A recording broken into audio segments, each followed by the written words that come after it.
You don't own me, Ethan. You never did. I wasn't trying to own you, Celeste. I was trying not to lose you. The grandfather clock in the Ashbourne mansion struck noon, its deep resonance echoing through the marble corridors like a funeral toll. Celeste Ashbourne stood before the full-length mirror in her private suite, her reflection a stark reminder of everything she was about to leave behind. The wedding dress, a custom Vera Wang creation worth more than most people's annual salary, hugged her curves perfectly. The intricate lace details and crystal embellishments caught the sunlight streaming through the floor-to-ceiling windows, making her deep brown skin glow like polished mahogany. Her natural curls had been meticulously styled into an elegant updo, with a few carefully placed tendrils framing her face. The makeup artist had worked for hours to achieve the perfect look, subtle yet striking, emphasizing her high cheekbones, full lips, and the golden undertones in her complexion. A fortune in diamonds draped her neck and ears, family heirlooms passed down through generations of Ashbourne women. But despite all the perfection surrounding her, Celeste's dark eyes held a storm of emotions. At 23, she was about to be sacrificed on the altar of corporate ambition, handed over to Victor Harrington, a man old enough to be her grandfather, with a reputation that made her skin crawl. The sound of her mother's favorite jazz song drifted up from the garden, where hundreds of guests were already gathering for what society magazines were calling the wedding of the year. The irony wasn't lost on Celeste. Her mother would have never approved of this arrangement. Evelyn Ashbourne had been a force of nature, a woman who had helped her father build Ashbourne Industries from a small tech startup into one of the few black-owned Fortune 500 companies in America. She had always taught Celeste to forge her own path, to never let anyone dictate her destiny. But Evelyn was gone now, taken too soon in a car accident 3 years ago, and everything had changed. Malcolm Ashbourne, once a loving father who had encouraged his daughter's independence, had become obsessed with preserving their company's legacy at any cost. The memory of last night's confrontation with her father played in her mind like a horror movie she couldn't stop watching. She had found him in his study, surrounded by financial reports and market analyses, his usually immaculate appearance showing signs of strain. "Dad, please," she had begged. One last attempt to reach the man who had once carried her on his shoulders and taught her to read financial statements like fairy tales. "Don't make me do this. Victor Harrington is a monster. Everyone knows what he did to those small tech companies in Silicon Valley." Malcolm had looked up, his face carved from stone. "Do you think I don't know that? Celeste, do you think this is what I dreamed of for my only child?" He had stood then, walking to the window that overlooked the sprawling grounds of their estate. "But dreams don't keep companies alive. Dreams don't protect the livelihoods of our 5,000 employees. Dreams don't preserve what your mother and I built from nothing. Mom would have never wanted this." Celeste had shot back, her voice breaking. "Your mother isn't here." The words had exploded from him with such force that they both flinched. In the silence that followed, he had seemed to deflate, looking suddenly old and tired. "Either you marry Victor and secure our company's future, or watch everything our family built crumble to dust. The choice is yours." Now, standing in her wedding dress, Celeste made her choice. She moved with purposeful efficiency, gathering the essentials she had secretly prepared: a small clutch containing her passport, emergency cash, and a burner phone. A pair of flat shoes to replace the designer heels. She had already transferred a portion of her trust fund to a private account, not enough to raise immediate alarms, but sufficient to give her a fighting chance. The wedding dress was a problem. Its magnificent train and voluminous skirts would make running difficult, but she had no time to change. She gathered the fabric as best she could, securing it with discreet clips she had hidden in her bouquet. Her hands trembled slightly, but her mind was clear. The Ashbourne mansion's security was legendary, a necessity for a family of their prominence. Every entrance and exit was monitored, every guard hand-picked and thoroughly vetted. But Celeste had grown up in this gilded cage, spending countless childhood hours exploring its secrets. She knew about the old service corridors, the hidden passages that had fascinated her as a child. More importantly, she knew the rotation schedules of the security team. She waited until she heard her Aunt Clara's distinctive laugh passing by her door right on schedule to help the bride with her final preparations. The moment the sound faded, Celeste slipped out of her suite and into the corridor. The house was a flurry of activity, but she moved with the confidence of someone who belonged, nodding to staff members who were too busy with wedding preparations to notice anything amiss. Her heart thundered in her chest, but her face remained composed. Another skill learned from years in the corporate spotlight. The first real obstacle came at the grand staircase. Victor's personal security team was stationed there, their black suits and earpieces making them look like government agents. Celeste ducked into a side passage just as one of them turned, her pulse racing. This wasn't part of the normal security arrangement. Victor must have added his own people without informing the family. She changed course, heading toward the east wing. It would take longer, but there was another way down through the old service stairs. As she moved, she could hear the murmur of guests in the garden growing louder. The string quartet had started playing the pre-ceremony music. She had less than 30 minutes before someone came looking for her. The service stairs creaked slightly under her feet, each sound making her wince. At the bottom, she paused, listening intently. Voices approached the catering staff, discussing appetizer arrangements. She waited until they passed, then slipped out into the lower corridor. The rear exit was close now, used primarily by maintenance staff. It was supposed to be guarded by a single member of their regular security team. As she approached, she saw him, tall, broad-shouldered, with an air of quiet authority that seemed at odds with his uniform. Something about him made her pause. Most of their security personnel were former military or law enforcement, solid, reliable men who had worked for the family for years. This guard was different. His posture, the way he carried himself, suggested something more. Before she could analyze it further, she heard voices and footsteps approaching rapidly from behind. Her father's distinctive baritone among them. They must have discovered her missing. Desperation crystallized into action. Without allowing herself to think, Celeste approached the guard. His eyes met hers, deep, intelligent eyes that widened slightly in recognition. "Please, help me," she whispered, and before he could respond, she did the unthinkable. She kissed him. The guard, whose name tag read Kofi Mensah, froze for a moment, his body tense with surprise. Then something extraordinary happened. His strong arms wrapped around her, not restraining, but supporting, and he kissed her back. The kiss deepened, sending unexpected sparks of electricity through her body. This was meant to be a distraction, a means of escape, but something about his touch felt different. Right. The thundering of footsteps grew closer, multiple voices now calling her name. Kofi broke the kiss first, his eyes quickly assessing the situation. Without a word, he took her hand and led her through a door. She hadn't even noticed, into a narrow service corridor. "This way," he murmured, his deep voice carrying a hint of a Ghanaian accent that sent shivers down her spine. "But you'll owe me an explanation." They moved swiftly through the hidden passage, the sounds of pursuit growing fainter. Kofi seemed to know exactly where he was going, guiding her with the confidence of someone intimately familiar with the building's layout. This should have struck her as strange. He was supposedly new to the security team, but in the adrenaline rush of escape, she didn't question it. The passage led them to a small door that opened into the property's vast gardens, far from the wedding setup. A service vehicle was parked nearby, its generic landscaping company logo providing perfect cover. Kofi helped her into the passenger seat, then quickly took the wheel. As they drove past the estate's outer gates, blending seamlessly with the vendor traffic, Celeste finally allowed herself to breathe. She had done it. She was free. What she couldn't know, was that she had just kissed one of Africa's most powerful tech moguls. Kofi Mensah, CEO of Mensah Technologies, had gone undercover in his own security company after discovering concerning irregularities in his corporate empire. He had been investigating possible connections between Victor Harrington and a series of sophisticated cyber attacks on his African operations. Now, watching the beautiful woman beside him, trying to gather her composure, Kofi realized his careful investigation had just become infinitely more complicated and infinitely more interesting. In the rearview mirror, the Ashbourne mansion grew smaller, its imposing silhouette a reminder of everything Celeste was leaving behind. But as the distance grew, so did her determination. She had chosen freedom over a gilded cage, uncertainty over a guaranteed but suffocating future. Little did she know that impulsive kiss hadn't just aided her escape.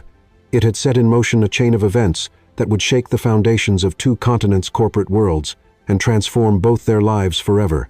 As they turned onto the main highway, Celeste finally spoke. "Where are we going?" Kofi glanced at her, his expression unreadable. "Somewhere safe. But first, I believe you owe me that explanation." The sun was high in the sky now, casting long shadows through the car windows. Behind them, the perfect society wedding was dissolving into chaos. Ahead lay uncertainty, danger, and perhaps, though neither of them knew it, yet a love story that would become legend in both business and society circles. The grandfather clock in the Ashbourne mansion struck 1, but Celeste was no longer there to hear it. Their journey had only just begun. Chapter 2. Hidden Identities. The sun had barely crept over the horizon when Celeste woke up in an unfamiliar apartment, her heart racing as memories of the previous day flooded back. The wedding dress lay crumpled in the corner. A $50. Oh, Oh, zero reminder of everything she'd left behind. She changed into borrowed clothes, simple black leggings, and an oversized sweater that still carried a faint trace of Kofi's cologne. Standing at the floor-to-ceiling windows of the safe house, Celeste watched the city coming to life, 20 stories below. The apartment was modest by her usual standards, but something about it felt expensive. Subtle details that her privileged upbringing couldn't miss: the Italian coffee maker in the kitchen, the original artwork on the walls, the sophisticated security system she'd spotted by the door. Her phone, the burner she'd prepared, buzzed with news alerts. Her escape was already making headlines. Ashbourne heiress leaves billionaire at the altar. The business channels were speculating about the failed merger between Ashbourne Industries and Harrington Global. The society pages were having a field day with witness accounts of her mysterious disappearance with a handsome security guard. "Your father has frozen your accounts." Kofi's deep voice came from behind her. She turned to find him entering the apartment, carrying breakfast and fresh coffee. He had changed out of his security uniform into well-fitted casual clothes that did nothing to hide his athletic build. "But you expected that, didn't you?" Celeste accepted the coffee he offered, their fingers brushing momentarily. That same electric spark from their kiss flickered between them. "I transferred enough to survive before the wedding," she admitted. "I've been planning this escape for weeks. What I didn't plan on was—" She gestured between them, unsure how to describe their sudden, intense connection. Kofi moved to stand beside her at the window, his presence both comforting and unsettling. In the morning light, she noticed details she'd missed in yesterday's chaos. The elegant way he moved, his perfect posture, the subtle but expensive watch on his wrist.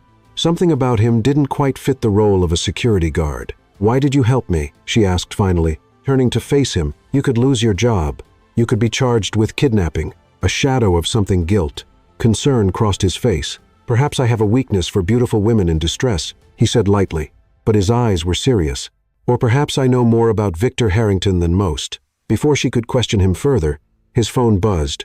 He checked it, his expression darkening. "Your father has hired private investigators. Harrington's men are also looking for you. Until we figure out their true motives, you need to stay hidden." Celeste raised an eyebrow. "You've already done more than enough. I can't ask you to risk more for me." Kofi stepped closer, and Celeste's breath caught in her throat. His hand reached up to brush a stray curl from her face, the gesture unexpectedly intimate. What if helping you aligns with my own interests?" A headline on the muted television caught her attention. Something about a major African tech company's stocks plummeting after a cyber attack. But before she could focus on it, Kofi switched off the television. "Tell me about Harrington," he said. "Why was your father so desperate to marry you to him?" Jalista sat down, her coffee cup warming her hands, moving to retrieve her laptop from her emergency bag. "It's complicated. Ashbourne Industries has been losing major contracts lately. Our stock is down, and we're bleeding patents to mysterious competitors. The merger with Harrington Global was supposed to save us, but—" She pulled up some files she'd secretly copied from her father's computer. Kofi's eyes narrowed as he looked at the screen. His reaction was subtle, a slight tension in his jaw. A sharp intake of breath, but Celeste caught it. She'd grown up in boardrooms, learning to read the micro-expressions of powerful men. "These contract losses," he said carefully, "they weren't accidents. Were they?" "No." Jalista confirmed. "Someone's been systematically targeting us." Harrington swooped in like a vulture, offering salvation through marriage. An old-school business alliance sealed with a wedding ring. Her voice turned bitter. "I was supposed to be the sacrificial lamb." Kofi's phone buzzed again. This time, when he checked it, he swore softly in TWI, to a language Celeste recognized from her international business studies, another piece that didn't quite fit the simple security guard image. "We need to move," he said abruptly. "It's not safe here anymore." He began gathering their things with practiced efficiency. "Where are we going?" Celeste asked, already packing her laptop. Kofi posed, seeming to wrestle with the decision. "To someone I trust." "But Celeste," he turned to her, his expression intense. "There are things you need to know about me, about why I was really at your family's estate. I'm not who you think I am." Before he could continue, the building's fire alarm began blaring. Kofi moved to the window, scanning the street below. His posture changed, becoming alert. "Professional. Harrington's men. They found us." Celeste felt a thrill of fear but also excitement, standing there in borrowed clothes with a mysterious man who was clearly more than he seemed. She felt more alive than she had in years. "Ready to run again?" she asked. Kofi held out his hand to her. Celeste took it without hesitation, her smaller hand fitting perfectly in his larger one. "With you, always." As they slipped out through the service entrance, Celeste couldn't shake the feeling that she was missing something obvious about Kofi Mensah, the way he handled himself, his knowledge of business and security, his expensive tastes, carefully hidden under a modest facade. Little did she know she was holding hands with one of Africa's most influential tech billionaires, a man whose own corporate war with Victor Harrington was about to collide explosively with her escape. Their growing attraction was about to become far more complicated than either of them could imagine. Chapter 3. Corporate Games. Victor Harrington's rage echoed through the glass-walled executive suite on the 60th floor of Harrington Global Tower. 3 computer screens before him displayed the plummeting stock prices of Ashbourne Industries, but it wasn't enough, not after Celeste's humiliating escape had made headlines worldwide. "Find her," he roared at his assembled executives, his fist slamming into the mahogany desk. "I don't care what it costs every private investigator, every security firm, every contact we have. Find her." The board members flinched, but one woman remained steady, Sophia Lin, head of their Asian operations, her silk suit as pristine as her composure. "Perhaps," she suggested smoothly, "we should focus on the more pressing matter." She gestured to the central screen, where Ashbourne Industries stock had dropped another 15% since the failed wedding. "Malcolm Ashbourne is vulnerable. The scandal has shareholders panicking. If we move now," Harrington's rage transformed into a cold smile. "Initiate Protocol Phoenix." Across the city, in the modest but elegant offices of Ashbourne Industries, Malcolm Ashbourne stood at his window, watching the sun set behind the city's towers. His phone hadn't stopped ringing since the wedding shareholders, demanding explanations. Board members threatening to jump ship, reporters seeking comments on his daughter's dramatic escape, but his attention was fixed on an old photograph on his desk. It showed him with his late wife, Evelyn, and Samuel Mensah, standing proudly before their first joint venture, before everything went wrong, before the betrayals began. His computer chimed with an encrypted alert. New surveillance photos showed his daughter entering a high-end apartment building with the mysterious security guard. Malcolm's eyes narrowed as he recognized the building, owned through a series of shell companies, by none other than Mensah Technologies. "Oh, Eve," he whispered to his wife's photo, "you always said love would save our company. I hope you were right."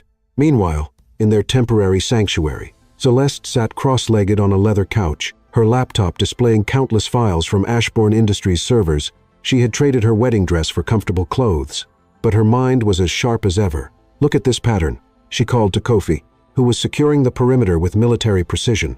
3 months ago, we lost the Singapore contract to a startup no one's heard of. Same thing happened in Lagos, Cairo, and Mumbai, always the same strategy. We're undercut at the last minute by companies that materialize from nowhere. Kofi moved to look over her shoulder, his proximity sending electricity through her, despite the serious situation. "These shell companies," he said, his accent thickening slightly, "the registration patterns are familiar." "How so?" She caught herself, but not before Celeste noticed the flash of recognition in his eyes. She turned to face him, their faces inches apart. "What aren't you telling me?" "Kofi." Before he could answer, his secure phone buzzed. He checked it, his expression darkening. "Harrington's making his move. Emergency board meeting at Ashbourne Industries tomorrow morning." Celeste's fingers flew across the keyboard, accessing the secure board portal. "That's impossible unless..." She paled. "No?" He couldn't have. "What is it?" Kofi asked. "Look at these transactions." She pulled up a series of stock purchases, all made through different companies in various global markets. Harrington's been quietly buying shares through proxies. If these numbers are right, he's close to a controlling interest. Kofi finished, his voice grim. "The wedding wasn't just about a merger. It was about preventing you from contesting his takeover." Celeste stood abruptly, pacing the room. "The board meeting will force a vote on new leadership, without me there to challenge it. My father loses control of the company." Kofi concluded, their eyes meeting, the weight of the situation hanging between them. Celeste saw something shift in Kofi's expression. "A decision being made. There's something you need to see," he said, moving to a hidden wall panel. Behind it was a sophisticated computer system, far beyond what any security guard should have access to. "Who are you?" "Really?" Celeste asked softly, before he could answer. Multiple alerts flashed across his screens. Harrington's teams were moving, surrounding the building, and something else, a familiar face entering the lobby. "Dad," Celeste whispered, watching her father on the security feed. Malcolm Ashbourne walked with purpose, alone and carrying a briefcase. But was he here as ally or enemy? The corporate game had just become infinitely more complex, and time was running out. Kofi moved swiftly to the security monitors, his movements betraying years of tactical training. We've got 2 minutes before Harrington's teams reach this floor. Celeste's mind raced. The service elevator. We can. Kofi cut her off. His voice firm. Your father came alone for a reason. He's taking a huge risk. We need to hear him out. The decision was made for them as Malcolm Ashbourne used a master keycard to enter the apartment. He stepped inside, his eyes taking in every detail before landing on his daughter. I see Samuel Mensah's son has been taking good care of you, he said quietly. The words hit like a thunderbolt. Celeste turned to Kofi, who stood frozen, his composed facade cracking for the first time. You knew? Kofi asked Malcolm. I've known since the moment you infiltrated my security team. Malcolm placed his briefcase on the table, just as I knew Harrington would try to use my daughter's wedding to complete his takeover. Dad. Celeste stepped forward. What's really going on? Malcolm opened the briefcase, revealing stacks of documents and a hard drive. Everything you need to understand why Harrington wants our company so badly, why he killed your mother, and why. He looked at Kofi. He killed your father too. Celeste gasped softly, her hand finding Kofi's almost instinctively, his fingers intertwined with hers, offering silent support even as his own world tilted on its axis. The Singapore Biotech Division, Malcolm continued, spreading documents across the table. It wasn't just about medical research. Your mother discovered something in the labs, something Harrington has been trying to bury for 20 years. Security alerts flashed on Kofi's screens. Harrington's men were now in the building, methodically searching floor by floor. We don't have much time, Malcolm said urgently. Harrington's real plan goes beyond corporate takeovers. The biotech research, the mysterious illnesses affecting our competitors, the sudden deaths of key scientists. It's all connected. Celeste scanned the documents rapidly, her business degree and years of boardroom experience, allowing her to see the pattern. These aren't normal acquisitions. He's building something, a network of pharmaceutical and tech companies, all researching different pieces of the same project. Biological warfare, Kofi said grimly, examining another document, disguised as medical research. My father discovered this just before his accident, didn't he? Malcolm nodded. Samuel was close to exposing everything. Evelyn too. That's why. A massive explosion rocked the building, cutting him off. Smoke began pouring through the ventilation system. They're here, Kofi said, moving with lethal efficiency to grab go bags he'd prepared. We need to move now. The evidence, Celeste said, reaching for the documents. Already uploaded, Kofi replied, revealing a hidden scanner built into the table. Your father's arrival gave us the time we needed. Malcolm smiled slightly. You really are Samuel's son. They moved swiftly to a hidden panel in the wall, revealed by Kofi's fingerprint. Behind it was a sleek escape tunnel, clearly prepared long in advance. You'll be safe at the backup location, Malcolm said, not moving to follow them. Dad. No. Celeste grabbed his arm. Come with us. I can't. I have to be at that board meeting tomorrow. Have to make Harrington think his plan is working. He pulled his daughter into a fierce hug. I'm so proud of you, sweetheart. You're just like your mother, brilliant, brave, and smart enough to choose love over corporate games. Gunfire erupted in the hallway outside. Kofi took Celeste's hand. We have to go. Tears streaming. Celeste let Kofi lead her into the tunnel. The last thing she saw was her father calmly sitting down at the table, arranging himself to look like he'd been there all along, searching for his runaway daughter. As they raced through the tunnel, Celeste's mind spun with revelations. Kofi wasn't just a security guard, but the son of her father's old friend. Their parents had died trying to expose Harrington's crimes, and now the fate of both their families' legacies rested in their hands. Why didn't you tell me who you really were? She asked as they emerged into a hidden garage where a sleek black SUV waited. Kofi helped her into the vehicle before sliding behind the wheel. I've spent years working undercover, gathering evidence against Harrington. I couldn't risk. He stopped, looking at her intently. The truth is, once I met you, I wanted you to see me for myself, not my name or position. Their eyes met, electricity crackling between them despite the danger surrounding them. Without warning, Celeste leaned across and kissed him. Unlike their first desperate kiss during her wedding escape, this one was deliberate, passionate, full of growing feelings neither had expected. When they separated, both slightly breathless, Kofi touched her cheek gently. We're in the middle of a corporate war, running for our lives with a murderous billionaire hunting us. Sounds like a perfect time to fall in love. Celeste finished, smiling despite everything. The SUV roared to life, carrying them away from the chaos erupting behind them. They had evidence to analyze, a conspiracy to expose, and 2 family legacies to protect. But they also had something Harrington hadn't counted on, each other. And as the city lights blurred past them, they both realized that their hearts had recognized what their minds were. Just discovering sometimes the most powerful corporate mergers begin with a kiss. Chapter 4. Dangerous Attractions. The safe room had led them through a hidden passage to an underground parking garage, where a sleek black SUV with diplomatic plates awaited them. Now, 3 hours later, Celeste found herself in a luxurious penthouse overlooking the coast, the city lights twinkling behind them like fallen stars. "Welcome to my actual home," Kofi said, disabling the state-of-the-art security system with practiced ease. The penthouse came alive, soft lighting, revealing an elegant blend of modern luxury and traditional African art.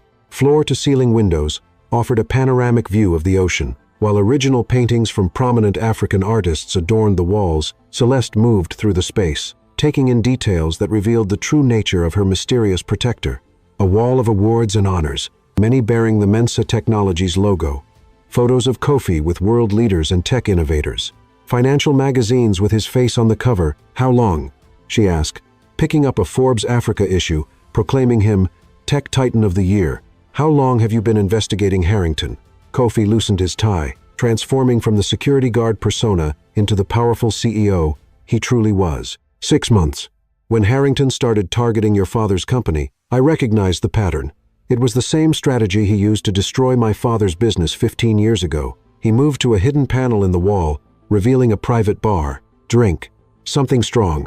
Celeste replied, sinking into a plush leather chair. "I think I've earned it." He returned with 2 glasses of aged scotch, settling into the chair opposite her, in the soft evening light, with his guard finally down. He looked both more approachable and more dangerous than ever. "My father built the original Mensa Technologies from nothing," he began, his deep voice carrying notes of old pain. "We were pioneering mobile payment systems in West Africa. Before anyone else saw the potential, Harrington approached us as a partner. But really, he was after our patents." Celeste zipped her scotch, letting the warm liquid calm her nerves. "What happened? He planted evidence of financial irregularities, bribed officials to launch investigations. By the time we realized what was happening, our stock had plummeted. My father..." Kofi tightened around his glass. "He had a heart attack during the hostile takeover. I was 19, studying at MIT. I'm so sorry," Celeste whispered, reaching across to touch his hand. The contact sent electricity through them both. "I spent the next decade rebuilding." Kofi continued, his fingers intertwining with hers. "Created a new company, developed better technology, expanded across Africa and into Europe. But I never forgot what Harrington did." Celeste stood, moving to the window. Her reflection overlapped with the city lights, making her appear ethereal. "And now he's trying the same thing with Ashbourne Industries." "Yes, but this time it's different." Kofi moved to stand behind her, his presence both comforting and thrilling. "This time, we can stop him." She turned to face him, their bodies close enough that she could feel the heat radiating from him. "Why did you really help me escape?" "The truth. Initially, because I needed access to evidence of Harrington's dealings with your company." His hand rose to cup her cheek, his touch sending shivers down her spine. "But the moment you kissed me, everything changed."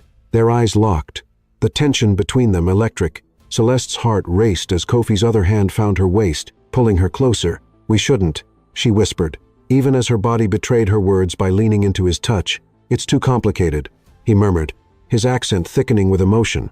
"But this..." His lips brushed against hers, soft and questioning. "This feels simple." The kiss deepened, passionate yet tender.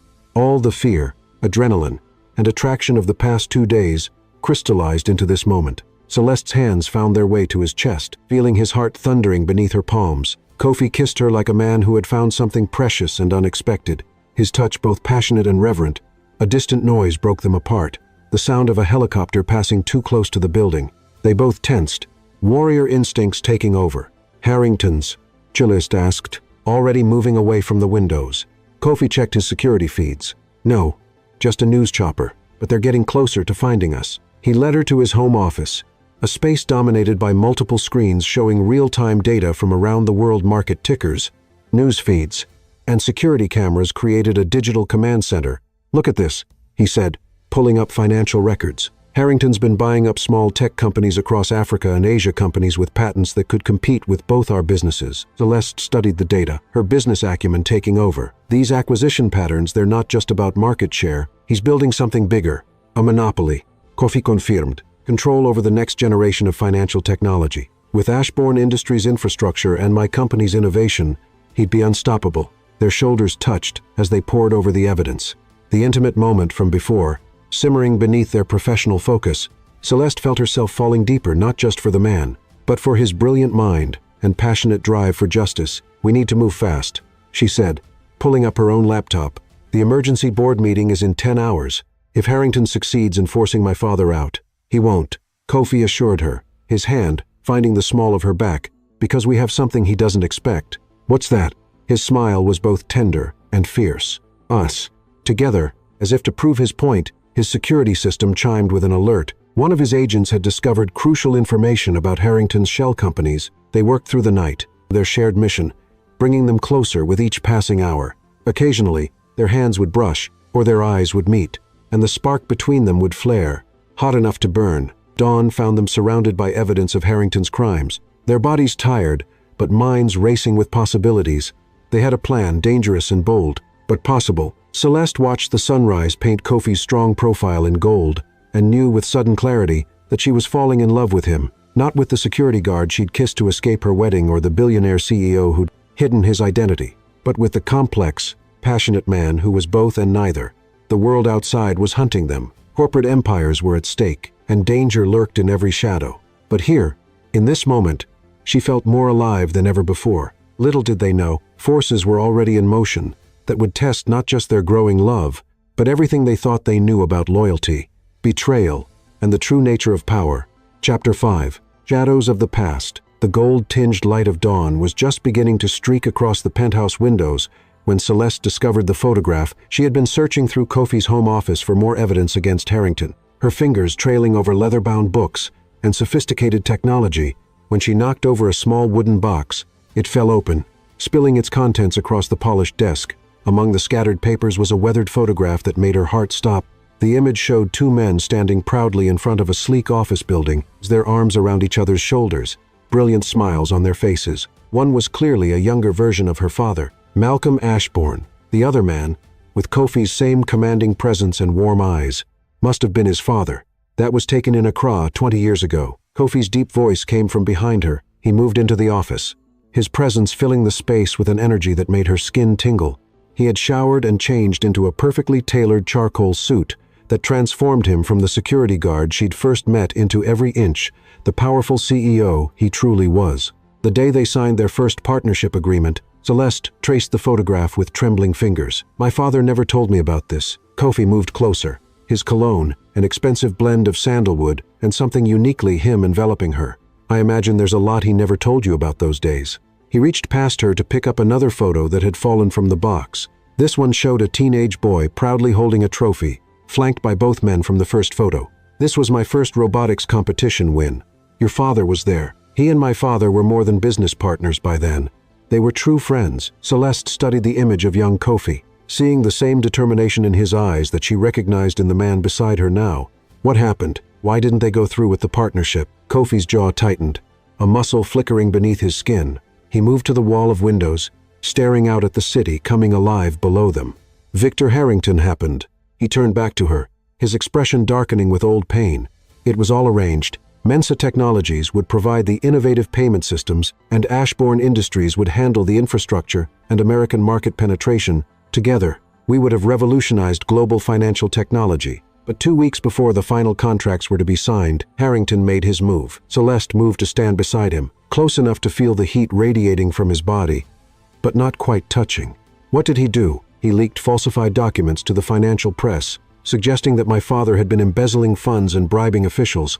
The evidence was completely fabricated, but it was sophisticated enough to trigger multiple investigations. Our stock price plummeted. Potential investors pulled out. Even your father. He paused, his voice heavy. He abandoned my family. Celeste whispered, the realization hitting her like a physical blow. He had no choice. Kofi's voice carried a complexity of emotions understanding, mixed with old betrayal. Harrington had threatened to destroy Ashbourne Industries if your father stood by us. With a young daughter to think about, he made the only decision he could. Their eyes met in the reflection of the window, the rising sun painting them in shades of gold and shadow. Me, Celeste said softly. He stepped away to protect me. Yes. Kofi turned to face her fully. The stress of watching his life's work crumble, of losing his closest friend and business partner. It was too much for my father. The heart attack came 3 days after your father withdrew from the deal. Celeste felt tears threatening. I'm so sorry. Kofi. His hand rose to cup her cheek, thumb gently wiping away a tear that had escaped. It was a long time ago. I was angry for years at Harrington, at your father, at the whole system that allowed such manipulation, but that anger drove me to rebuild, to make Mensa Technologies stronger than ever. And now Harrington's trying to do the same thing to my family's company. Celeste said, unconsciously leaning into his touch. Not trying. He's been orchestrating Propel this for years. Kofi moved to his computer, pulling up a complex web of financial data. Look at these patterns, the mysterious contract losses, the strategic acquisition of your company's shares through shell corporations, the sudden problems with your major projects. It's the exact same playbook he used against my father. Celeste studied the screen, her business degree, and years of boardroom experience allowing her to see the sinister elegance of Harrington's plan. The wedding was just his endgame, to a way to legally seize control without anyone being able to challenge him. Exactly. But he didn't count on one thing. Kofi's voice softened as he looked at her. What's that? You? Your strength. Your unwillingness to be sacrificed for corporate games. His hand found hers, their fingers intertwining naturally. When you kissed me to escape that wedding, you didn't just save yourself. You gave us a chance to finally bring Harrington down. The electricity between them intensified. Celeste was acutely aware of how close they were standing, of the way his presence seemed to fill all her senses. And what about us? She asked softly. Is this just about revenge against Harrington? Kofi pulled her closer, one hand sliding to the small of her back while the other cupped her face. You know it's not, he murmured, his accent thickening with emotion. What I feel for you, it's more than I ever expected to find in the middle of this corporate war. Their lips met in a kiss that started gentle, but quickly deepened with all the passion and tension that had been building between them. Celeste's hands found their way to his chest. Feeling his heart racing beneath the expensive fabric of his suit, Kofi kissed her like a man who had found something precious and unexpected, his touch both passionate and reverent. A sudden chime from his security system broke them apart. Kofi checked his phone, his expression turning serious. Harrington's making his move. He's called an emergency shareholders meeting for this afternoon. So soon, Celeste moved to look at the alert. He must have found out I'm with you. He knows we're putting the pieces together. Then we move up our timeline. Kofi pressed a button, and hidden panels in his office walls slid open to reveal sophisticated communications equipment. I have people inside Harrington's organization, gathering evidence, and I have something else, something that could change everything. He opened a hidden safe behind an African mask, removing a small drive. This contains proof of what really happened 20 years ago. Evidence that Harrington didn't just fabricate accusations against my father, he actively sabotaged both our companies to weaken them for his takeover attempts. Why haven't you used it before? Because using it meant exposing your father's role in everything that happened. I didn't want to destroy Ashbourne Industries along with Harrington. He met her eyes. But now, with you by my side, we might have a chance to save both our families' legacies. Celeste took the drive, feeling the weight of 2 decades of history in her hands. What do we do first? First, we need to talk to your father. Kofi's expression was grave, but Harrington will be watching him closely. Getting to him won't be easy. Leave that to me. Celeste said, a plan already forming in her mind. I know every secret entrance to the Ashbourne building, and I know exactly when my father takes his morning coffee on the private rooftop garden. It's dangerous, Kofi warned, though his eyes showed admiration for her courage. Everything worth doing is dangerous, she countered, moving close to him again. Isn't that why you went undercover as a security guard, instead of confronting Harrington directly? He smiled, pulling her back into his arms. You're remarkable. You know that. Brilliant. Brave. Beautiful. Their lips met again. This kiss carrying the weight of shared purpose and growing love. When they separated, both were slightly breathless. We should go. Celeste said, though she made no move to leave his embrace. One more thing, Kofi said softly. From his pocket, he removed a small velvet box. Inside was a stunning ring, not a diamond, but a perfect ruby surrounded by smaller emeralds. This was my mother's. I want you to wear it. Celeste. Celeste breathed, understanding the significance. Kofi, not as an engagement ring, not yet, he clarified, but as a promise, no matter what happens with Harrington, with our companies, with any of it, what's growing between us is real, and when this is all over, if you'll have me, I want to do this right. With tears in her eyes, Celeste held out her hand, letting him slip the ring onto her finger. It fit perfectly, as if it had been made for her. When this is over, she promised, pulling him down for another kiss. We'll write our own story. No arranged marriages. No corporate games, just us. The sun had fully risen now, bathing them in the golden light of a new day. On Celeste's finger, the The ruby caught the light like a drop of fire. A symbol of the passion and purpose that burned between them. They had a ruthless corporate titan to defeat, 2 family legacies to save, and a love story to protect. But standing there in each other's arms, with the weight of the past finally in the open, and the promise of the future on Celeste's finger, they both knew that together, they could face anything. The photograph that had started this revelation still lay on the desk. 2 friends, 2 visionaries standing together before it all went wrong. Soon, their children would right those old wrongs, healing the wounds of the past while forging a new future. But first, they had a very dangerous meeting with Malcolm Ashbourne to plan, and time was running out. Harrington's empire was about to discover that he had created his own worst enemies, a brilliant woman who refused to be a pawn in his games, and the man who had gone from security guard to soulmate in the space of a kiss. The corporate game was about to change forever, and love would prove to be the most powerful weapon of all. Chapter 6. The kiss that started a war. The pre-dawn air hung heavy with anticipation as Celeste and Kofi surveilled the Ashbourne Industries headquarters from their position in a neighboring building. The massive tower, a monument to her family's legacy, stretched into the dark sky like a modern fortress. In just 48 hours, their world had transformed completely. Corporate conspiracies, family secrets, and a love that grew stronger with each passing challenge. Celeste checked her tactical gear for the 3rd time, each piece a far cry from the designer clothes she'd worn just days ago. The ruby ring on her finger caught the dim light as she adjusted her communications equipment. Next to her, Kofi moved with the fluid grace of a predator, his own gear, emphasizing his powerful build. No trace remained of the humble security guard facade. This was the true Kofi Mensah, CEO of a tech empire and trained warrior. Security patterns have changed, he noted, studying the building through advanced thermal imaging binoculars. His deep voice carried undertones of concern. Harrington's brought in serious muscle, ex-Delta Force, probably some Mossad veterans too. See how they move? That's not standard corporate security training. He passed her the binoculars, his hand lingering on hers for a moment. Through the thermal imaging, Celeste could see dozens of red heat signatures moving through the building with military precision. But her attention focused on the rooftop garden, where a solitary figure appeared every morning at exactly 7. Shawu. Dad's morning ritual, she said softly.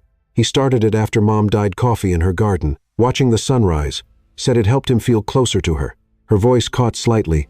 Even with everything that's happened, he hasn't missed a single day. Kofi touched her shoulder gently, electricity sparking between them even in this tense moment. Your father's a survivor.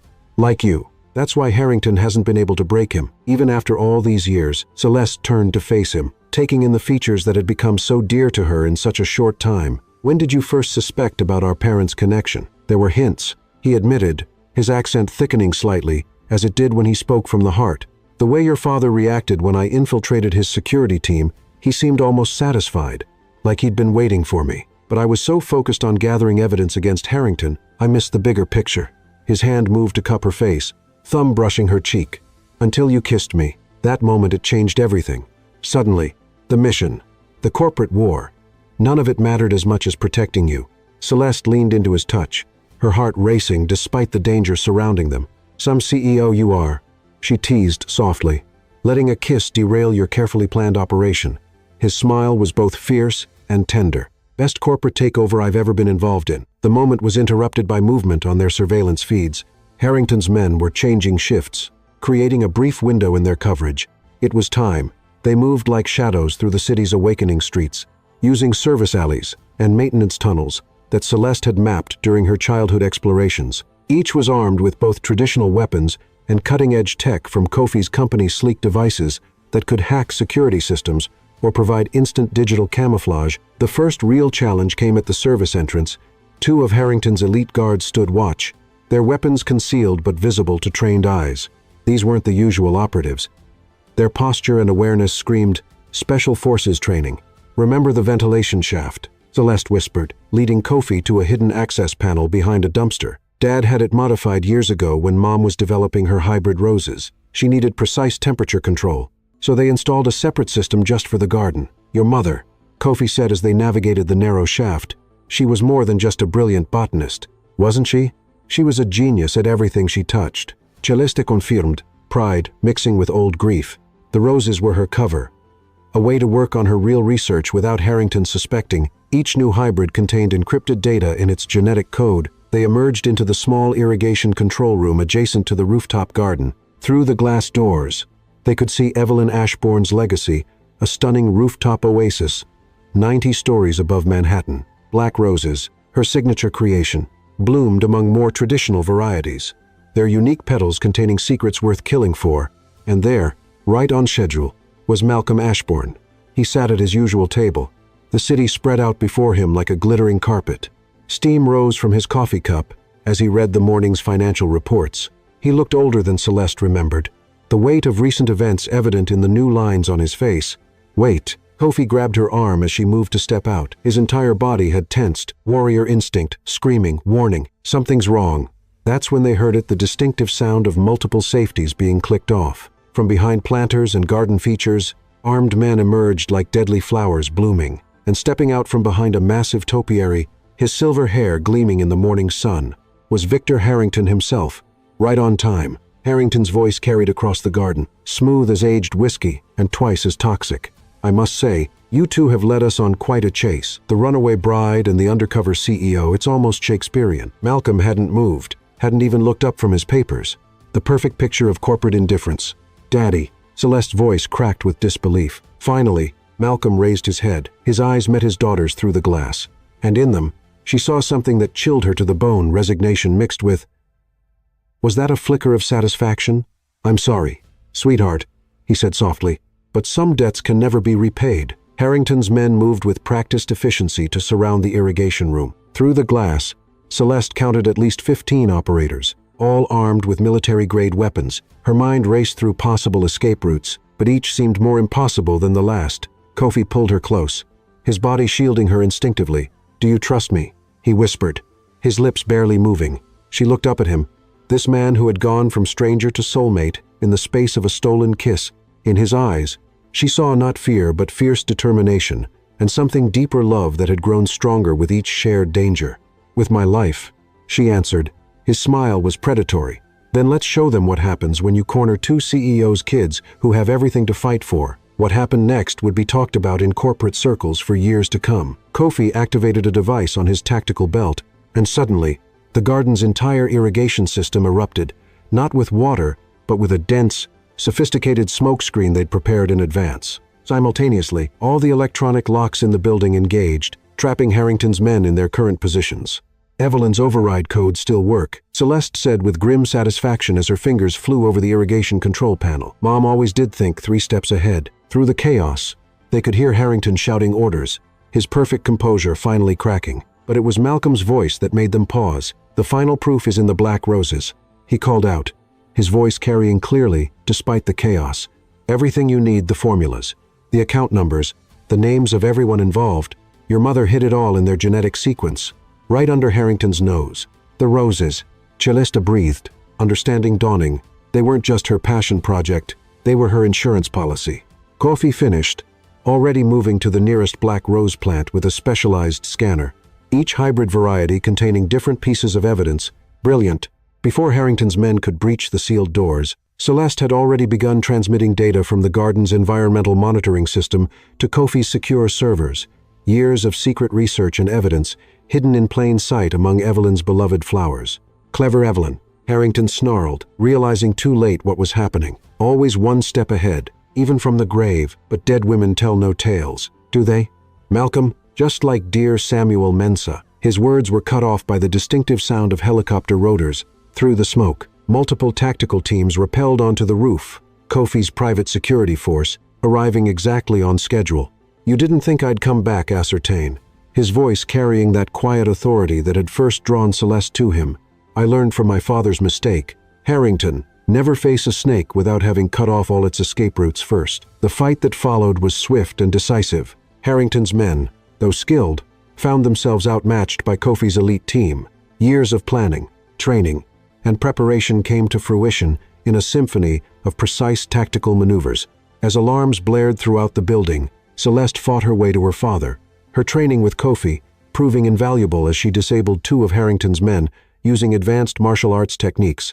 "Dad," her voice carried years of questions. Malcolm stood slowly, his eyes filled with pride and regret. "I had to make him think he'd won," he explained. "Pulling her into a fierce hug, had to let him believe I'd betrayed you, so he'd bring his entire operation here, just like your mother would have done. The garden was a trap." Kofi realized joining them after securing the perimeter. You used yourself as bait to draw him out, just like Evelyn would have done. Malcolm smiled sadly. She and Samuel always said our children would be extraordinary. They'd be proud to see you two together, fighting for justice. Suddenly, Harrington's voice cut through the chaos. He stood at the garden's edge, a small device clutched in his bleeding hand. How touching. To the family reunion we've all been waiting for. His finger hovered over a button. Shame it has to end this way. The bioweapon failsafe. Malcolm whispered in horror. He's going to release it. But Celeste was already moving. In one fluid motion, she grabbed a specialized knife from her tactical gear and threw it with deadly accuracy. A skill Kofi had insisted she master during their training. The blade struck Harrington's hand, sending the device flying over the edge. As Harrington roared in rage and pain, Kofi's team moved in to subdue him. The fallen titan of industry was reduced to a snarling, desperate man in handcuffs. Celeste found herself trembling as the adrenaline wore off. Kofi pulled her into his arms, his heart beating as rapidly as hers. "I thought I'd lost you," he murmured against her hair. When I saw him reach for that device, she looked up at him, love and triumph shining in her eyes. "Never. We're stronger together. Remember." Just like our parents should have been, their kiss was witnessed by the rising sun, the captured Harrington, and Malcolm Ashbourne, who smiled through tears as he watched love triumph over decades of corporate hatred. The kiss that had started this war had been born of desperation. This kiss, witnessed by friends, enemies, and family, was a declaration of victory, of love, and of a future brighter than either of them could have imagined. As sirens wailed below and the morning news helicopters circled overhead, capturing what would become legendary footage of Harrington's downfall, Celeste and Kofi held each other in the garden her mother had built. The black roses bloomed around them, guardians of secrets now finally revealed. Malcolm approached them slowly, picking up one perfect black rose. "Your mother coded the cure into these," he said softly. "Not just evidence of Harrington's crimes, but the actual antidote to his bioweapons. She knew someday someone would need it. And now we can use it to help all those Harrington-infected," Kofi said, his arm still around Celeste. "Our companies, working together the way they should have 20 years ago. But this time," Celeste added, "the merger won't be forced by corporate games. It'll be sealed with love. The war wasn't over. There would be battles ahead in boardrooms and courtrooms. But together, they had struck the decisive blow.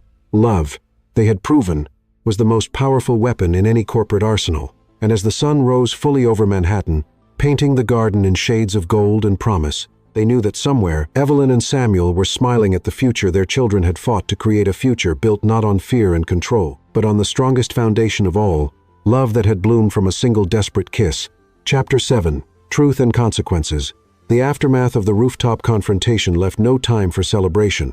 As dawn painted the city skyline in shades of gold and crimson, Celeste and Kofi found themselves in his real command center, a sophisticated operations hub hidden beneath an abandoned warehouse in the industrial district. The walls were lined with advanced monitoring systems, each screen tracking different aspects of Harrington's crumbling empire. Celeste stood before the main display, her fingers tracing the image of Sophia Lynn entering a private club 2 nights before her failed wedding. The timestamp showed 3:00 a.m., and the woman's expression was anything but friendly as she spoke with Malcolm Ashbourne. "Watch," Kofi said softly, his hand resting on the small of Celeste's back. The gesture was both protective and intimate, a reminder of how far they'd come from that first desperate kiss. The security footage showed an intense argument between Malcolm and Lynn. Her father's normally composed demeanor was cracked, his gestures forceful and desperate. Lynn, however, maintained an icy calm that sent chills down Celeste's spine. "I don't understand," she said, studying Lynn's face. "What does she have to do with any of this?" Kofi's jaw tightened as he pulled up more files on the screen. "Everything. She's been Harrington's silent partner from the beginning. But more than that," he hesitated, looking at Celeste with concern. "She was there the day my father died." The revelation hit Celeste like a physical blow. The heart attack. It wasn't natural, was it? "No." Kofi's voice was grim. "We discovered evidence of poisoning 6 months ago, a sophisticated compound that mimics natural cardiac arrest. That's when I started this operation." He pulled up another file, medical records for Malcolm Ashbourne, that made Celeste gasp in horror. "Terminal cancer, with months to live. Your father isn't working with Harrington because he wants to," Kofi explained gently, pulling her close as she absorbed the shock. "He's being blackmailed. Lynn's pharmaceutical division has developed a treatment that could extend his life, but they're using it as leverage." Tears filled Celeste's eyes as understanding dawned. "All this time, he was trying to protect me. The arranged marriage, The company takeover, he was playing for time. Yes, but there's more. Kofi led her to a secure room where physical evidence was stored in reinforced cases. He's been gathering evidence against Harrington and Lynn for years. Every illegal deal, every corporate assassination disguised as an accident, every manipulated stock price. All of it documented, including what they did to your mother, Celeste whispered, pieces falling into place. My father was your inside source all along, though he didn't know it was you behind the investigation. The betrayal on the roof, it was part of his cover. Celeste sank into a chair. Overwhelmed by the revelations, the ruby ring on her finger caught the light from the screens, reminding her of everything at stake. Why didn't he tell me? She asked softly. Kofi knelt before her, taking her hands in his. His touch sent electricity through her even now. Because Harrington has eyes everywhere, your genuine reaction to the betrayal had to be real. A slight smile touched his lips. He didn't count on us falling in love. Their eyes met. Electricity crackling between them, despite the gravity of the situation. When did you know? She asked. That this was more than just corporate intrigue. The moment you kissed me to escape that wedding, he admitted, reaching up to cup her cheek. I'd spent months planning the perfect infiltration of Harrington's organization, and you destroyed all my careful plans with one kiss. And I didn't care, because holding you felt more right than anything had in years. She leaned into his touch, drawing strength from his presence. Where do we go from here? We have 24 hours before Harrington realizes your father is working against him. Kofi stood, helping her up. In that time, we need to get the evidence to the SEC, Interpol, and the international press. Lynn's pharmaceutical company has more than just your father's treatment. They're suppressing cures to maintain their profit margins. Once that gets out, their entire empire will collapse. Celeste finished, her business mind already calculating the implications. But Harrington will kill my father the moment he suspects. Not if we move first. Kofi pulled up a building schematic on the main screen. Your father left a message for you, hidden in a place only you would know to look. Celeste's eyes widened in recognition. Mom's roses. The rooftop garden was a diversion. The real evidence is hidden in your mother's private greenhouse at the estate. He cupped her face in his hands. But getting there won't be easy. Harrington's men will be watching. Then it's a good thing I have a former security guard to help me break in, she said with a slight smile. Kofi laughed softly, pulling her closer. I'm never going to live down that deception. Am I? Never, she confirmed, rising on her toes to kiss him. The kiss deepened, carrying all their shared fears, hopes, and growing love. When they separated, both were slightly breathless. We should go, Celeste said, though she made no move to leave his embrace. One more thing, Kofi said. From a secure safe in the wall, he removed a small box. Inside was a matching ruby ring to hers. If we're going to face Harrington and Lynn together, I want them to know exactly who they're dealing with. No more hiding. Celeste slipped the ring onto his finger, sealing it with a kiss. Together, she agreed. Their fingers intertwined, the matching ruby rings glowing, like embers in the dim light of the command center. On the screens around them, data streamed in from around the world. Stock prices, security footage, encrypted messages, the pieces of a decades-long conspiracy, finally coming together. They had 24 hours to save her father, expose two of the world's most powerful corporate titans, and protect the love that had bloomed in the midst of chaos. But standing there in each other's arms, wearing matching rings that symbolized both love and war, they felt ready for anything. The real battle was about to begin, and this time they would fight it side by side. The billionaire CEO and the corporate heiress, bound by love, justice, and the desire to right the wrongs of the past. As they prepared their equipment for the mission ahead, Celeste caught Kofi watching her with an intensity that made her heart race. What? She asked. Just thinking about how one kiss changed everything, he said softly. How sometimes the best corporate mergers aren't planned at all. She smiled, touching her ring. And how sometimes the most powerful weapons in business aren't stocks or secrets, but love. He finished, pulling her close for another kiss. Outside, the sun climbed higher in the sky, marking the beginning of a day that would change the corporate world forever. But in that moment, held safe in each other's arms, Celeste and Kofi knew they'd already won the most important victory of all. They'd found each other. Chapter 8. Family Ties. The Ashbourne estate looked different in the gathering dusk, more fortress than home, its elegant architecture now seeming ominous under the darkening sky. Celeste and Kofi observed from their position in the dense woods that bordered the property, both dressed in black tactical gear that melded with the shadows. Security has changed, Kofi noted, scanning the grounds through high-tech binoculars.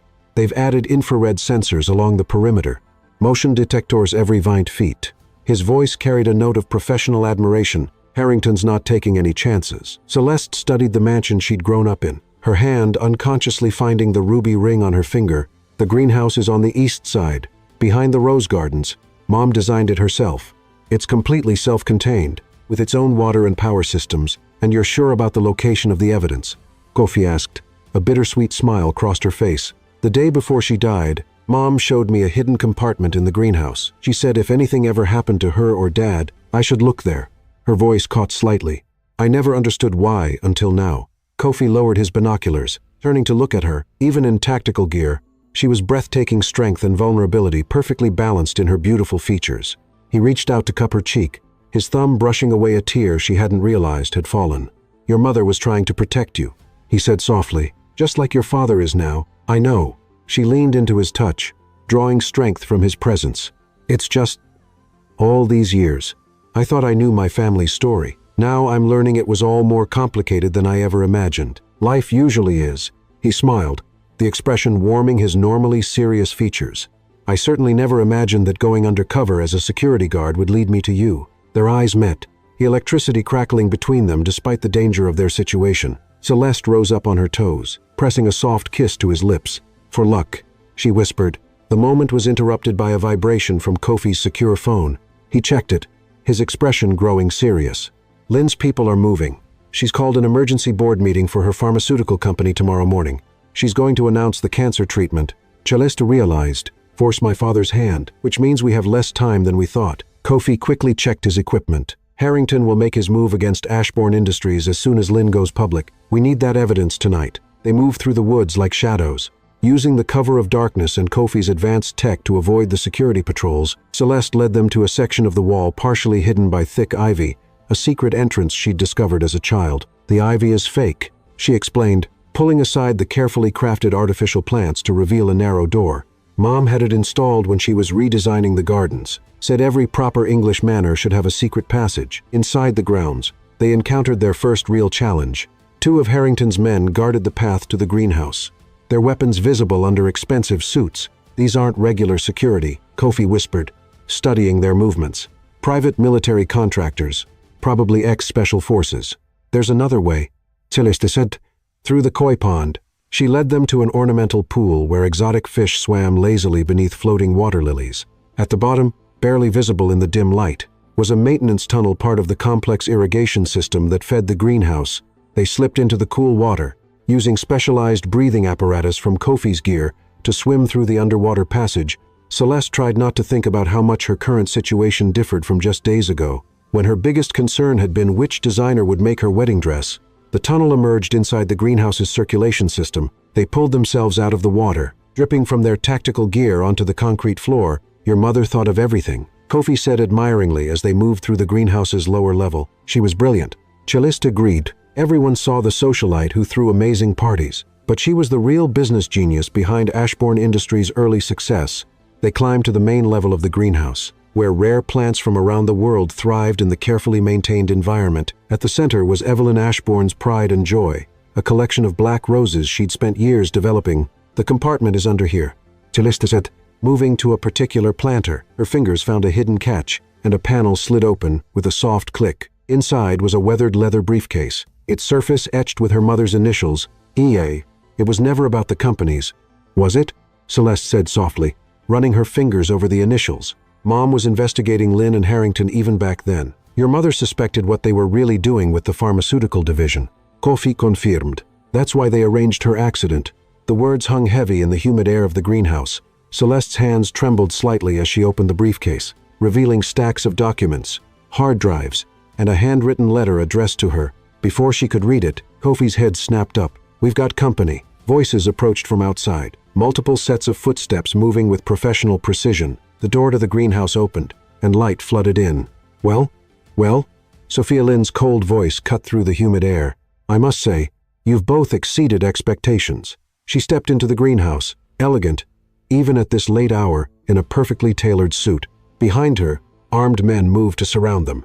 I told Victor this elaborate game wasn't necessary, she continued, moving closer, that we should have simply eliminated you both, like we did your parents. Her eyes fixed on the briefcase in Celeste's hands.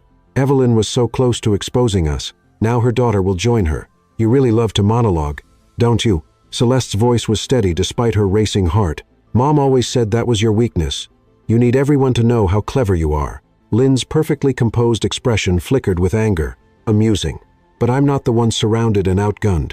Are you sure about that? Kofi's deep voice carried a note of satisfaction. Above them, the greenhouse's environmental system suddenly activated. The sprinklers came on full force, but instead of water, thick smoke poured out, filling the space with impenetrable fog.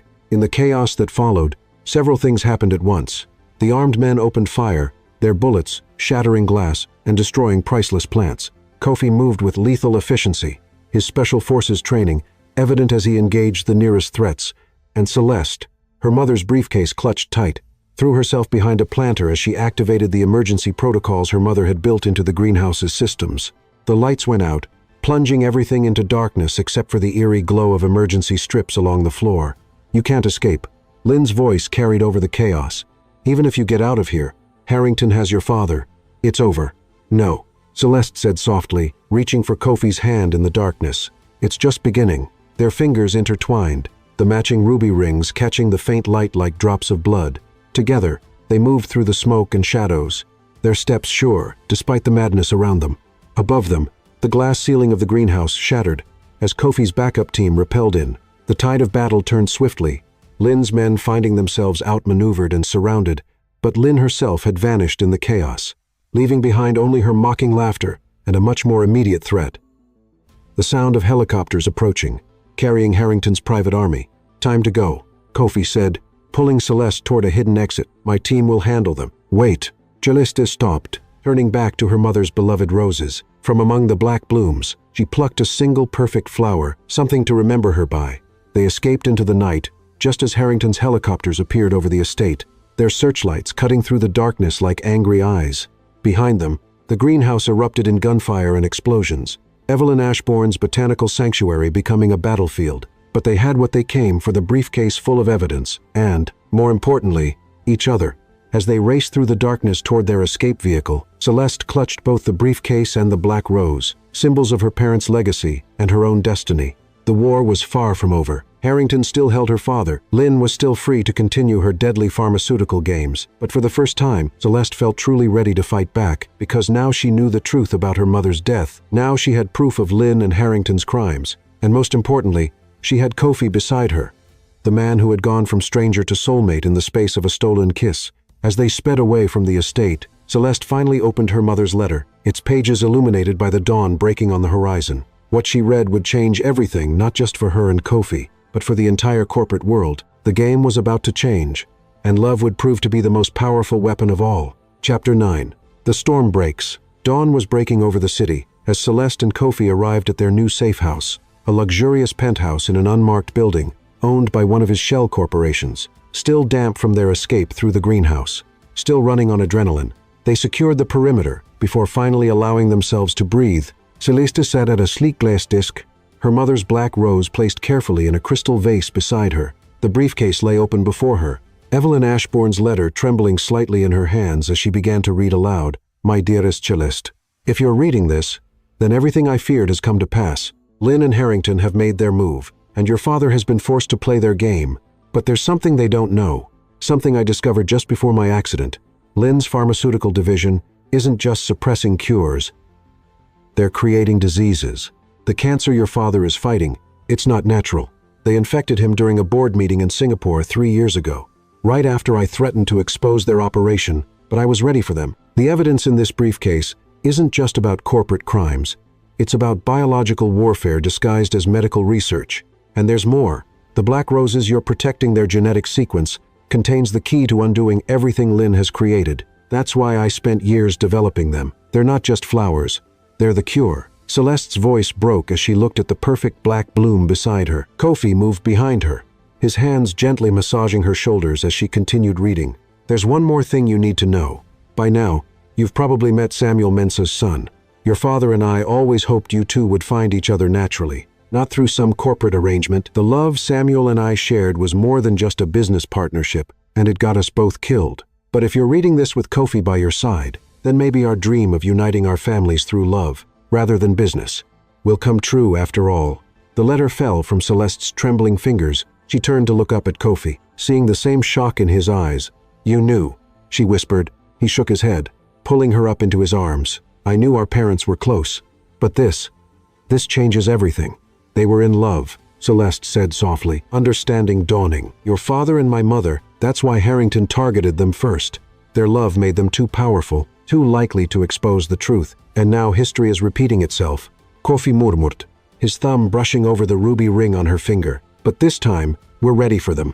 Before they could discuss further, Kofi's secure phone buzzed with an urgent alert. Lynn had made her move a worldwide press release announcing a breakthrough cancer treatment, with Malcolm Ashbourne scheduled to be the first recipient.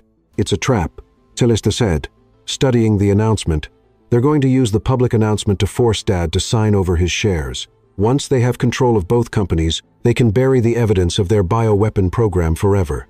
Kofi finished, his jaw tightening, as another alert came through. Harrington's called an emergency board meeting for Ashbourne Industries. It's happening in 3 hours.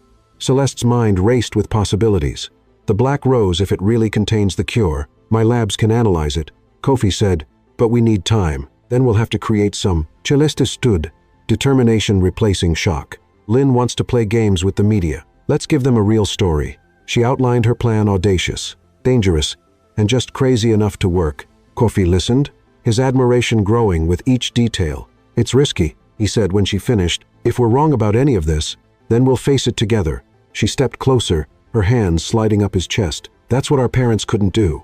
They tried to fight separately to protect each other, but we're stronger together." Kofi pulled her closer, one hand tangling in her hair as he brought his lips to hers. The kiss was fierce, passionate, carrying all the weight of their shared destiny and growing love. When they separated, both slightly breathless, Kofi pressed his forehead to hers. Together, he agreed, they had 3 hours to save her father, expose a global conspiracy, and prevent Lynn's bioweapons from being unleashed on the world. But first, they had a press conference to crash. The storm was about to break, and at its center stood 2 people bound by love, destiny, and a determination to right the wrongs of the past. Harrington and Lynn had no idea what was coming, because this time, love wouldn't be their victim's weakness this time. It would be their downfall. Chapter 10. Power Moves. The grand ballroom of the Harrington Global Tower buzzed with anticipation as journalists and corporate elite gathered for what had been billed as a revolutionary announcement in cancer treatment. Security was tight, with Harrington's private military contractors positioned at every entrance, their weapons concealed but present. On the massive screens around the room, a countdown timer ticked away the minutes until Sophia Lynn's presentation. In exactly 47 minutes, she would announce her miracle cure, with Malcolm Ashbourne as her star patient simultaneously. Across town, Harrington would use the distraction to force through his takeover of Ashbourne Industries. What neither of them knew was that 3 floors below, in the building's sophisticated security center, 2 of the guards were not what they seemed. "Systems accessed," Celeste whispered, her fingers flying over the keyboard. She had traded her tactical gear for a security uniform, her hair tucked beneath a cap, but the ruby ring still gleamed on her finger. "Uploading Mom's files now." Beside her, similarly disguised, Kofi monitored the building's security feeds. Lynn arrived 7th floor, private suite. Harrington's men are with her. His deep voice carried a note of tension. "Your father's still in medical containment on the 3rd floor." Celeste's throat tightened as she watched her father on the security feed. He looked pale, tired, but there was something in his eyes, a glimmer of the strength she remembered from her childhood. "He knows we're coming." Their plan was audacious in its complexity. While Lynn prepared for her triumphant announcement, Celeste had accessed the building's mainframe, using skills learned at her mother's knee, to plant Evelyn's evidence throughout the corporate servers. Every screen in the building, every journalist's laptop, every television feed would simultaneously receive proof of Lynn's bioweapons program when the time came. But first, they had to get to Malcolm. Security team approaching. Kofi warned. East corridor. They smoothly transitioned into their covers, pretending to monitor routine security feeds as the team passed. Celeste held her breath, but their disguises held. As soon as the team was gone, they moved into action. Mom's files are in place, Celeste confirmed, ready for remote activation. "Did your team get the Black Rose to your labs?" Kofi asked, checking his secure phone. "Analysis is already underway. Initial results confirm your mother's research. The Rose's genetic sequence contains a counteragent to Lynn's bioweapons." A shadow of grief passed over Celeste's face. All those years spent developing those roses, she knew she was racing against time. Kofi's hand found hers, squeezing gently. She'd be proud of you. Both our parents would. The moment was interrupted by movement on the security feeds. Lynn had left her suite, heading toward the ballroom. It was time. They moved through the building like shadows, their security uniforms providing perfect cover. Years of corporate espionage had taught them both how to blend in, to become invisible in plain sight. But this time, they weren't working against each other. They were partners in every sense. The medical containment area was heavily guarded, but they had planned for this. At precisely 2:47 p.m., the building's fire suppression system activated on 3 floors, drawing away half the security team simultaneously. Kofi's people outside caused a minor vehicle incident, pulling away more guards. Their window was tiny, less than 2 minutes to reach Malcolm Ashbourne. They found him already dressed and waiting, as if he'd known exactly when they would arrive. The moment he saw Celeste, emotion cracked his composed facade. "My brilliant girl," he whispered, pulling her into a fierce hug. "I'm so sorry for everything." Later, "Dad," Celeste said, though she held him tight for a moment. "Right now, we need to get you to the ballroom." Malcolm straightened, determination replacing fatigue in his bearing. "Lynn's announcement is about to backfire spectacularly," Kofi confirmed. "Checking the corridor, but we need you on that stage when it happens." They moved quickly but carefully through the building's service corridors, Malcolm keeping pace despite his illness. As they walked, Celeste finally asked the question that had been burning in her mind. "Did you know about Mom and Samuel?" Malcolm's steps faltered slightly. "I suspected. Evelyn and Samuel, they had a connection that went beyond business, but they never acted on it. They were both too honorable." His eyes met hers. "They would have been happy to see you two together." Before they could discuss further, they reached the ballroom's backstage area. Through the curtains, they could hear Lynn beginning her presentation, her voice smooth and confident as she outlined her company's breakthrough research. "Ready?" Kofi asked both of them, his hand finding Celeste's. She squeezed his fingers, feeling the matching ruby rings pressed together. Born ready. What happened next would be talked about in corporate circles for decades to come. As Lynn reached the climax of her presentation, preparing to bring out Malcolm Ashbourne as her miraculous success story, every screen in the building suddenly changed. Evelyn Ashbourne's face appeared. A video recorded just days before her death. Her voice, strong and clear, laid out the truth about Lynn's bioweapons program. Documents, test results, and damning evidence streamed across every available display. The audience erupted in chaos, journalists' phones and laptops pinging with downloads of corroborating evidence. Lynn's perfect composure cracked as she realized what was happening. That's when Malcolm Ashbourne walked onto the stage, but not as Lynn's pet patient. He strode out like the corporate titan he was, his daughter and Kofi flanking him. "Ladies and gentlemen," his voice boomed through the speakers, "I believe we need to discuss the real breakthrough today. The cure for the diseases that Lynn's company has been deliberately spreading."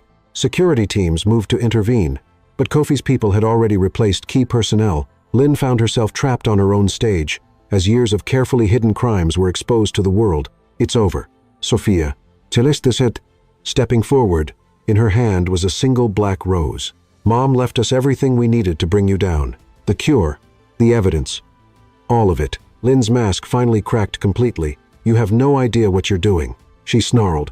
"Harrington will. Harrington has problems of his own." Kofi cut in smoothly, holding up his phone. On it was a live feed of Harrington being led out of Ashbourne Industries in handcuffs. "It seems the SEC is very interested in some offshore accounts we uncovered." The ballroom had become a media circus.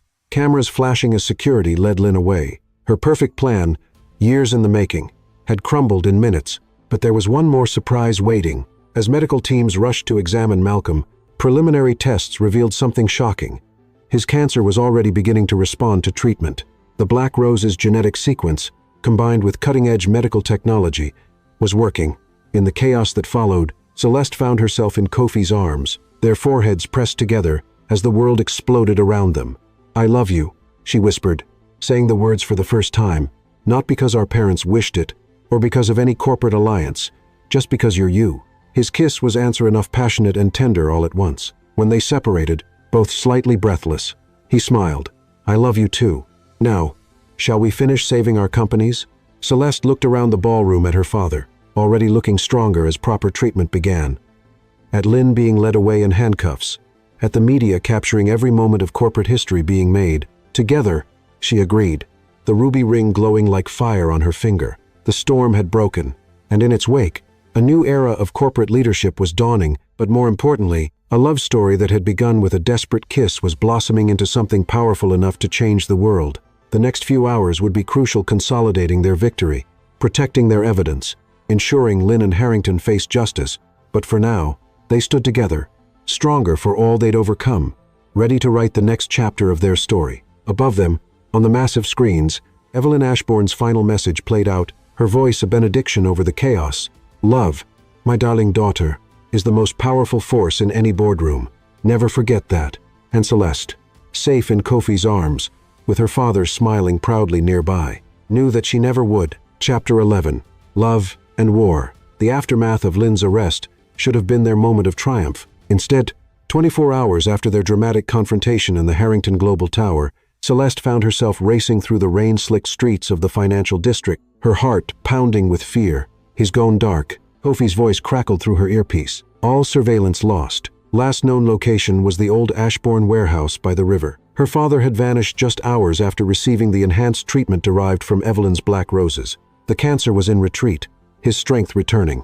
But with it came a revelation that had shaken them all. There was one more layer to the conspiracy, one that even Evelyn hadn't uncovered. Talk to me, Celeste said as she navigated through traffic. What did the final decrypt from Mom's files show? Lynn wasn't the mastermind. Kofi replied grimly. She was working for someone else, someone who's been pulling strings in global finance for decades.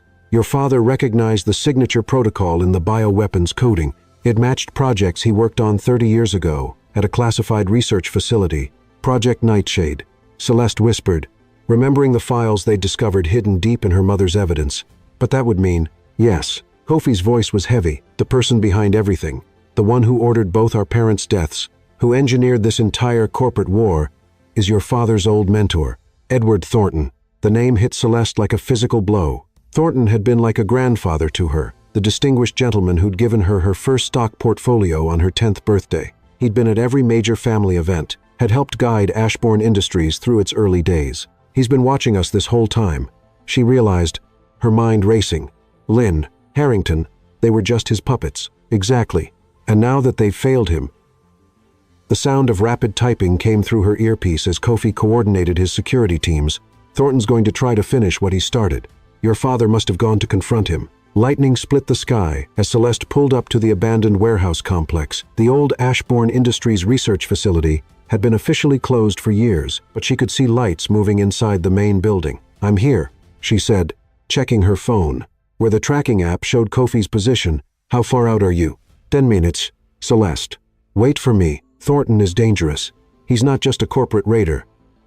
The bioweapons program was just the tip of his operations. Dad doesn't have 10 minutes. She stepped out into the rain, her boots splashing in puddles that reflected the storm-torn sky.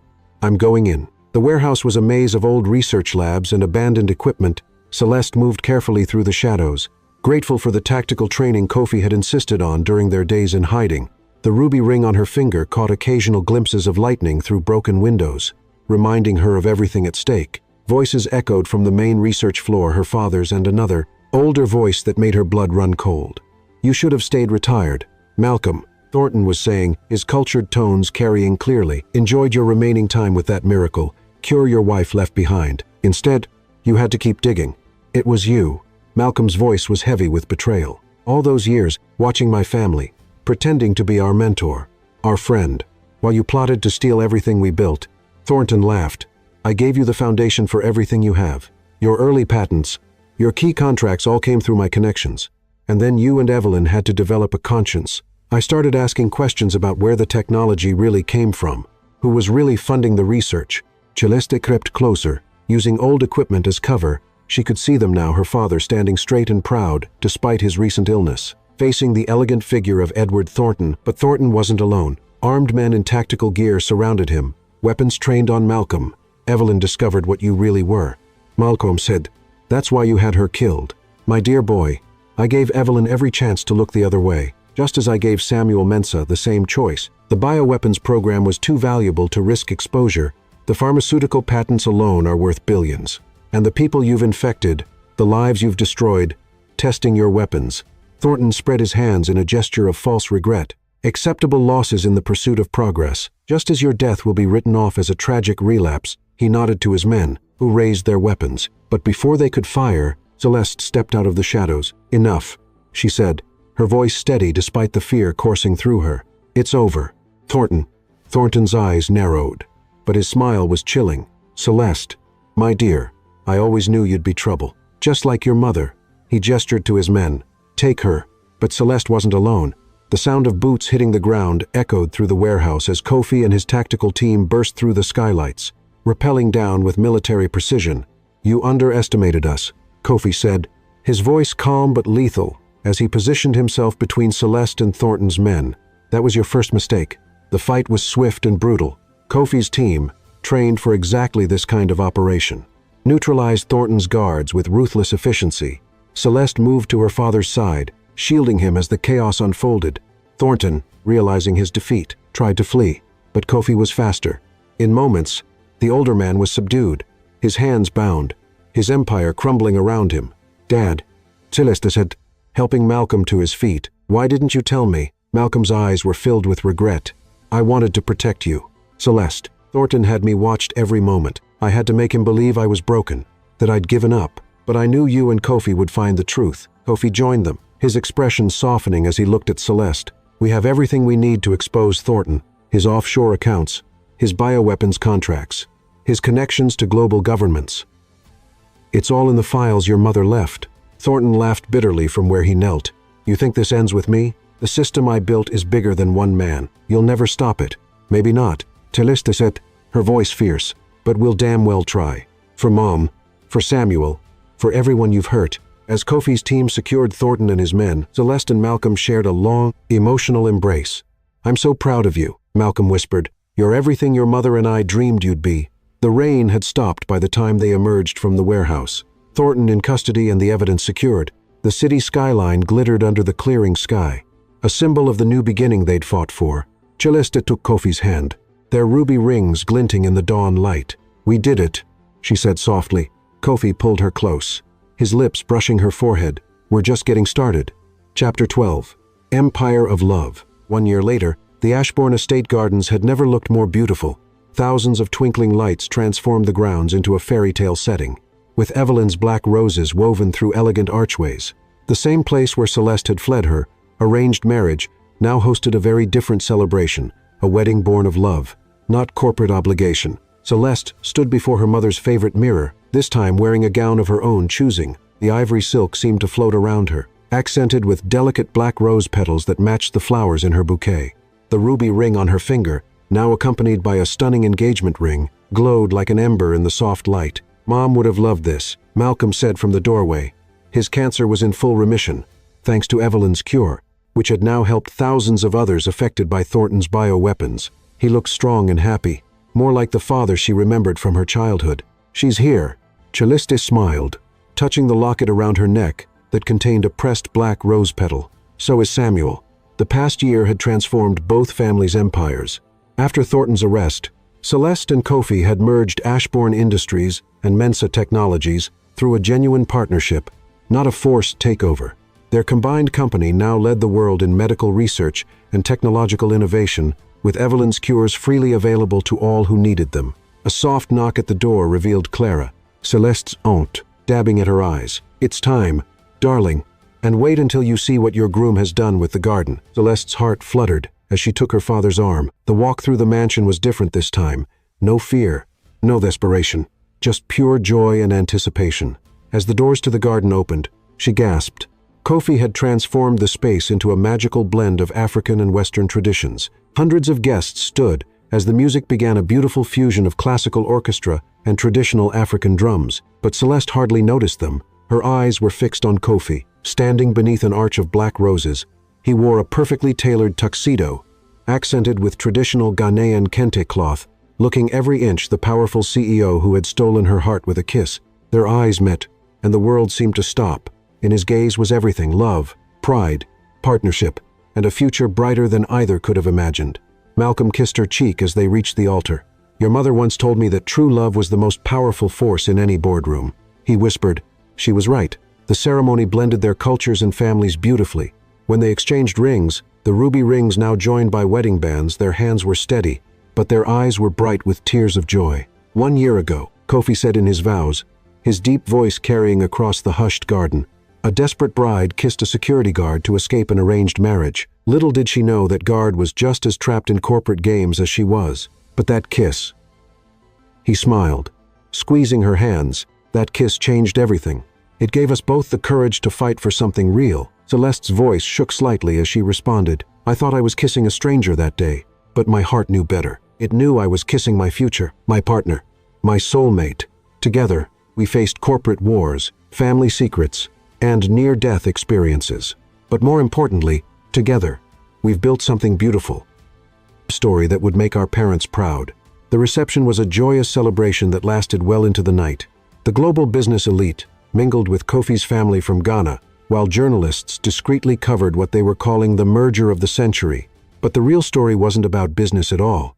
Under the stars, Kofi led Celeste in their first dance, their movements perfectly synchronized after months of practice.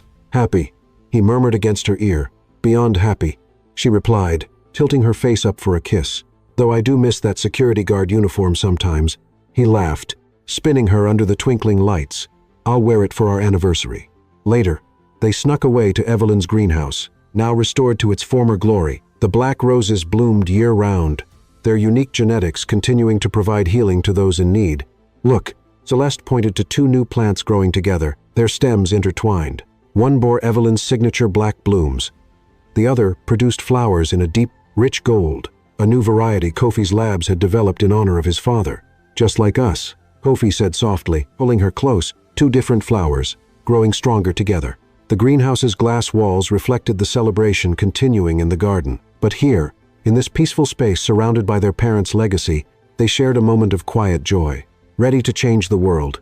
Celeste asked, looking up at her husband. With you by my side, Kofi smiled, leaning down to kiss her. I'm ready for anything. The kiss was sweet and passionate, carrying echoes of that first desperate kiss that had started their journey, but now filled with the confidence of true love and shared purpose.